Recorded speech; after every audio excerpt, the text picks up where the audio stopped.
आपको बच्चों एक चैप्टर अभी हम स्टार्ट कर रहे हैं जिसका नाम है PMI, principle of mathematical induction. ठीक है, तो हम इसको बोलते हैं PMI।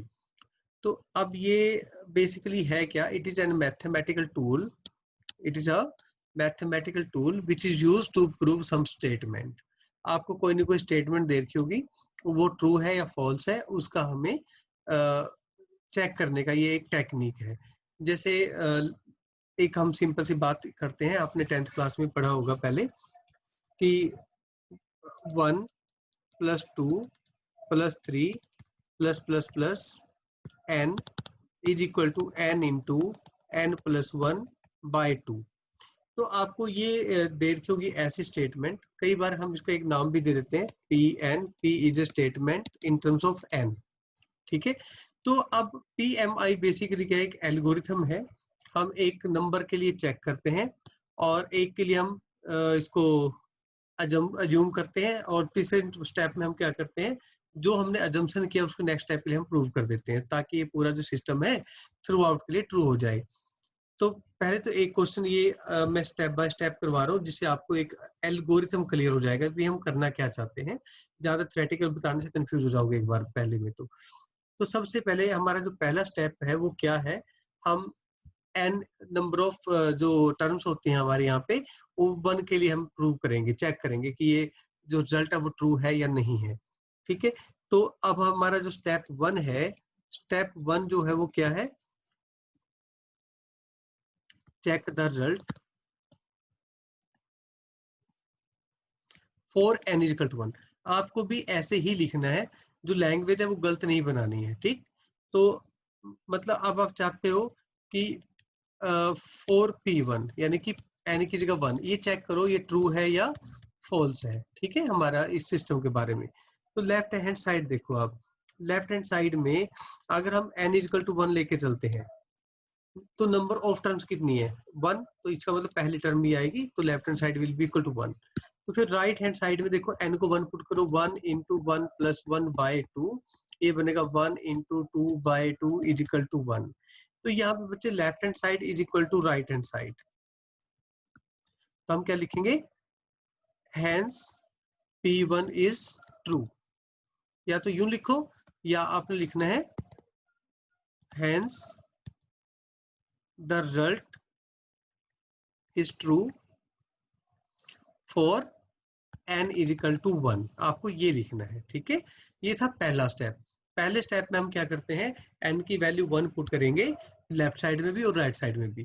तो लेफ्ट साइड में नंबर ऑफ टर्म्स को रिप्रेजेंट करेगा n, राइट हैंड साइड में आप n की वैल्यू सीधे 1 पुट कर देंगे, और चेक करो फिर left hand side is equal to right hand side है या नहीं है। जो सेकंड स्टेप है वो क्या कहते हैं, वो है अजम्पशन हमारी। जो स्टेप 2 है वो क्या है, अजम्पशन। तो स्टेप 2 में आपने लिखना है, let's assume that the result is true for n = k। अगर हमारा रिजल्ट ट्रू है तो क्या होगा, तो बच्चों हम 1 + 2 + 3 यानी कि पहली k टर्म्स का जो सम है ना, वो ट्रू है, मतलब n की जगह k पुट कर देंगे तो रिजल्ट आ जाएगा, ये ट्रू है आपका। ठीक, तो अब हम क्या चाहते हैं, अब हम चाहते हैं इसके नेक्स्ट स्टेप के लिए प्रूव करना है, वो हमारा थर्ड स्टेप होगा, स्टेप 3। तो अब हम लिखेंगे let's prove the result, let's prove the result for n = k + 1। ठीक है, दैट इज आप इसके लिए चाहते हैं 1 + 2 + 3 +++++ k + 1। लास्ट में k + 1 है ना, पर आप ये देखो इससे पहले k भी तो होगा लास्ट टर्म से पहले। ठीक है ना, तो अब यूं देखो, 1 प्लस और k तक की जो वैल्यू है उसका सम है k + 1, k × k + 1/2। तो अब आप वैल्यू पुट करेंगे, तो जो रिजल्ट है वो क्या बना आपका, वो रिजल्ट बना आपका k × k + 1/2 प्लस आपका k + 1, क्योंकि वो तो ऐसे ही रहेगा, हमने तो सिर्फ इसकी वैल्यू पुट करी है। इसको याद करने का दूसरा तरीका क्या है, इसको याद करने का बच्चे दूसरा तरीका ये है कि ये जो टर्म थी पूरी है ना इक्वेशन नंबर 1, उसमें आप k+1 ऊपर दोनों तरफ ऐड कर दो। अगर प्लस है तो दोनों तरफ प्लस कर दिया। k+1 ही क्यों करना है आपको? बेसिकली जो रूल है वो ये है कि ये जो n है ना लास्ट में जो टर्म है ये, इसमें n की जगह k+1 पुट करना है। बाई चांस यहाँ पे सिर्फ n है, इसलिए जो रिजल्ट आया आपका वो क्या आया? वो n+1 यानी सॉरी k+1 आया वहां पे। ठीक है, तो यहां तक तो कोई दिक्कत नहीं है। अब do not change the left hand side, do not change the left hand side. तो आपको क्या करना है? Simplify only right hand side, simplify only right hand side. Okay, तो राइट हैंड साइड में हम क्या करेंगे बच्चों? k+1 देखो कॉमन आ रहा है ना, तो ये रहेगा k/2 प्लस में 1, और फिर आपके पास जो सिस्टम बनेगा वो बनेगा k+1, और जब हम एलसीएम ले लेंगे k+2/2 रहेगा, है ना। तो अगर हम इसको और सिंप्लीफाई करते हैं तो ये बनेगा k+1 और k+2 और अपॉन में 2। अब ये बन गया कंडीशन नंबर 2। अगर हम इसको रीराइट करते हैं इसी टर्म्स को अगर हम दोबारा लिखते हैं तो वी कैन राइट k+1, और जो k+2 है उसको मैं k+1 और प्लस में 1/2 कर सकता हूँ। अब आपको ये लिखने का हमें बेनिफिट क्या हुआ देखो, अगर हम इसको पढ़ेंगे बन गया n इंटू n+1 अपॉन 2। दोबारा फिर पढ़ो n इंटू n+1/2। अब जहाँ n है वो क्या है? k+1। तो अब इससे क्या हुआ? रिजल्ट हमारा ट्रू हो गया। क्यों हो गया? क्योंकि हमारी जो स्टेटमेंट थी वो ये थी कि लेफ्ट हैंड साइड में अगर आपके पास n होगा, लेफ्ट हैंड साइड में अगर आपके पास n होगा तो राइट हैंड साइड का जो रिजल्ट है डायरेक्ट n की फॉर्म में है। तो अब हमने लेफ्ट हैंड साइड में k+1 ले लिया, तो राइट हैंड साइड में n की जगह k+1 बना के दिखा दिया, जिससे ये प्रूव हो गया कि रिजल्ट आपका वो ट्रू है। ठीक है, तो अब ये जो कंप्लीट प्रोसेस है 3 स्टेप का PMI का, तो आपको ये तीनों फॉलो करने हैं। तो अब हम इसमें क्या लिखेंगे? हेंस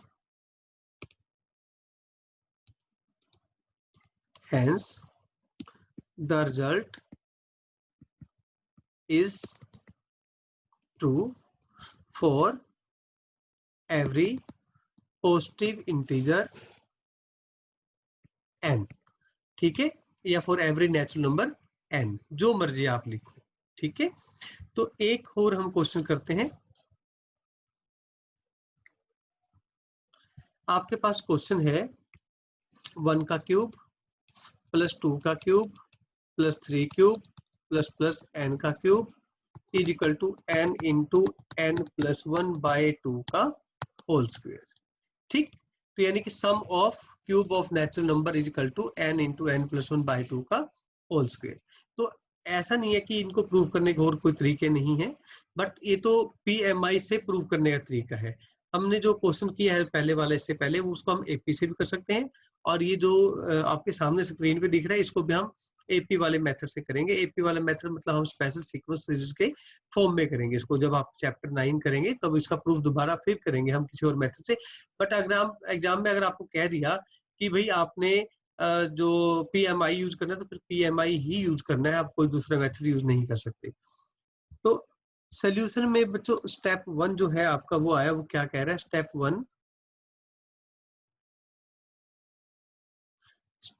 1 जो है वो क्या कहता है? स्टेप 1 ये कहता है, अगर हम चेक करें 1 के लिए ना, तो हम लिखेंगे let's check the result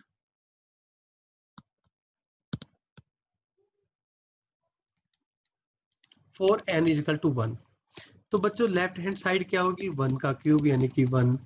right hand side क्या होगी आपके पास? 1 इंटू 1 प्लस 1/2 का होल स्क्वायर, तो यानी कि 2/2 का होल स्क्वायर यानी कि 1।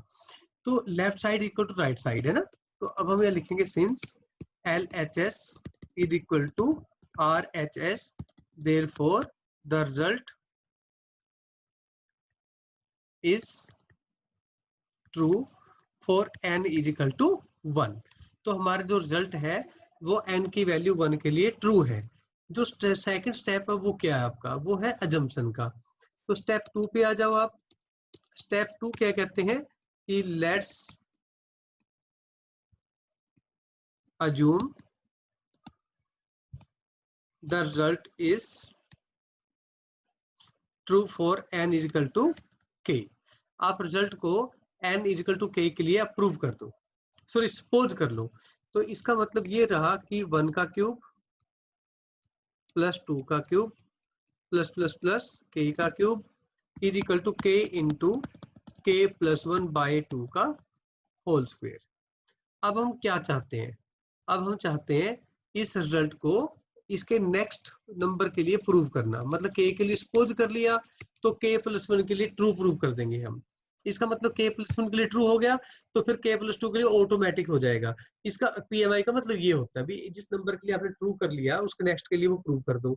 अब k प्लस 1 के लिए प्रूव हो गया तो फ्रॉम द हाइपोथेसिस आपका k प्लस 2 के लिए ट्रू हो जाएगा। k प्लस 2 के लिए ट्रू है तो k प्लस 3 के लिए भी ऑटोमेटिकली हो जाएगा। तो ये प्रोसेस है हमारी PMI की। तो PMI में आप लिखेंगे let's prove the result, let's prove the result for n is equal to k plus 1, यानी कि नंबर ऑफ टर्म्स अब k प्लस 1 है। अब मैंने आपको बड़ा सिंपल तरीका बताया था कि k प्लस 1 तक की सारी टर्म्स लिख लो आप, है ना।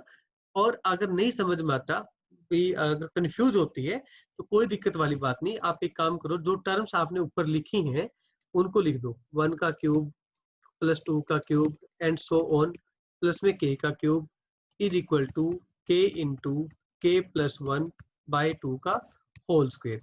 अब हम क्या करेंगे? अब हम दोनों तरफ एक एक टर्म ऐड कर देंगे। अब वो क्या ऐड करेंगे वो देखो। अब आप जाओ मेन क्वेश्चन में। मेन क्वेश्चन में n जो लास्ट टर्म है वो क्या है? लास्ट टर्म है n। तो इसमें n को k प्लस 1 पुट कर दो आप। क्या पुट कर दो? k plus 1। तो k प्लस 1 पुट करने से ये बन जाएगा k प्लस 1 का क्यूब, क्योंकि वहां पे n का क्यूब था। तो दोनों तरफ आप k प्लस 1 के क्यूब को ऐड कर दो। ठीक, या इसको यूं कह लो कि भाई हमने राइट हैंड जो लेफ्ट हैंड साइड है उसमें पहले k प्लस 1 क्यूब की वैल्यू पुट कर दी है। ओके,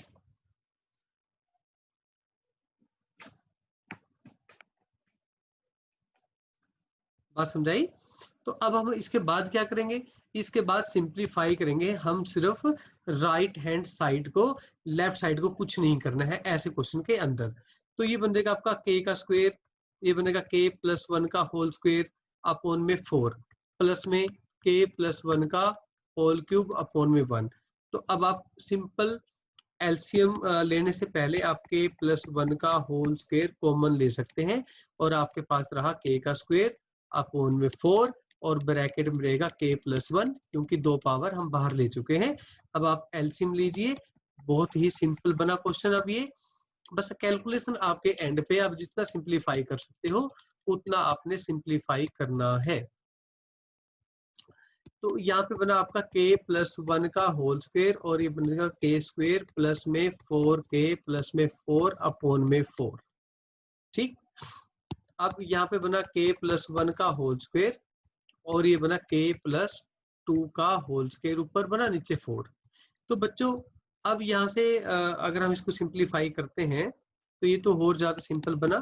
ये बन गया k प्लस 1 का होल स्क्वायर, k प्लस 2 का होल स्क्वायर अपॉन में 2 का स्क्वायर, यानी कि ये बन गया k प्लस में 1 और k प्लस में 2 अपॉन में 2 का होल स्क्वायर। इसको और अगर हम बेटर दिखते हैं तो, क्योंकि हमें स्टैंडर्ड फॉर्म में रिड्यूस करने की कोशिश करनी है, ये बन जाएगा बेटा k प्लस 1 और ये बनेगा k प्लस में 1 प्लस में 1। ठीक है ना बात? इसको हम ठीक अपॉन में 2।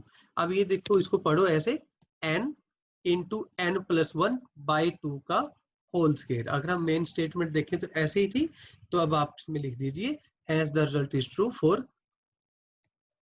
Hence the result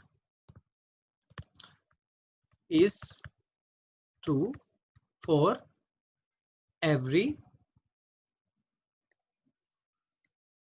natural number n या पॉजिटिव इंटीजर n, एक ही बात है।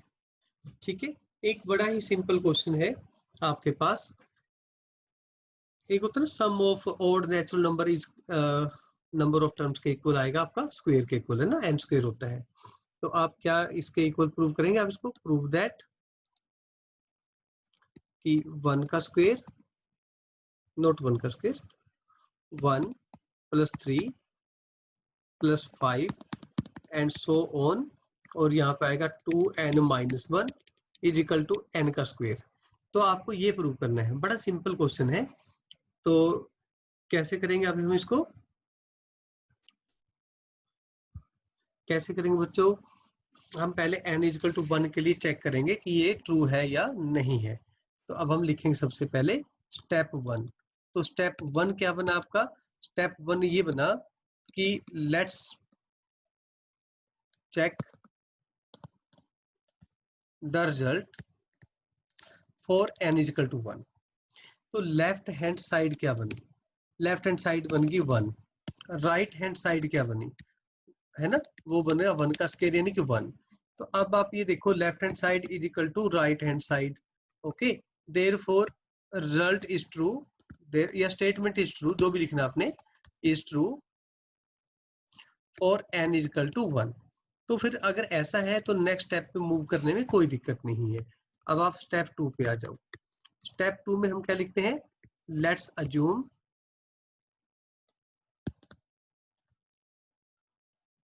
द रिजल्ट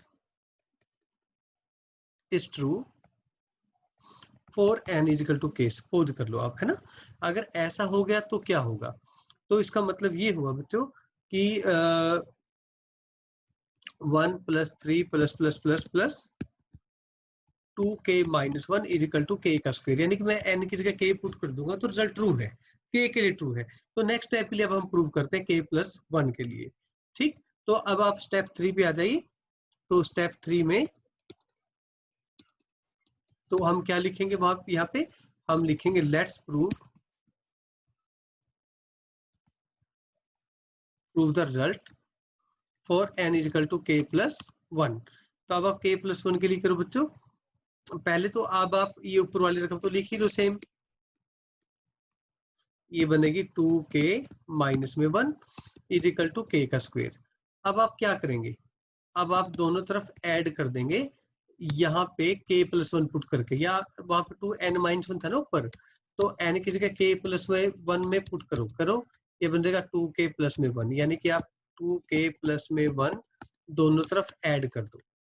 जब आप ऐसा करोगे तो आपके पास बड़ा ही सिंपल सिस्टम आ जाएगा ये वाला। ठीक है, 2k + 1 था ना बच्चों, तो अब ये बना आपके पास k + 1 का होल स्क्वायर। और ये देखो n का स्क्वायर बन गया ना, यहाँ पे k का स्क्वायर था k के लिए, और k + 1 के लिए यानी नेक्स्ट टर्म के लिए एक टर्म का होल स्क्वायर बन गया। ठीक है, तो इसका मतलब आपका जो रिजल्ट है वो ट्रू हो गया। क्लियर? तो अब आपको सीधा लिखना result, hence the result is true, hence the result is true for every natural number n।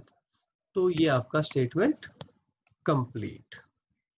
बात समझाई या नहीं आई बच्चों?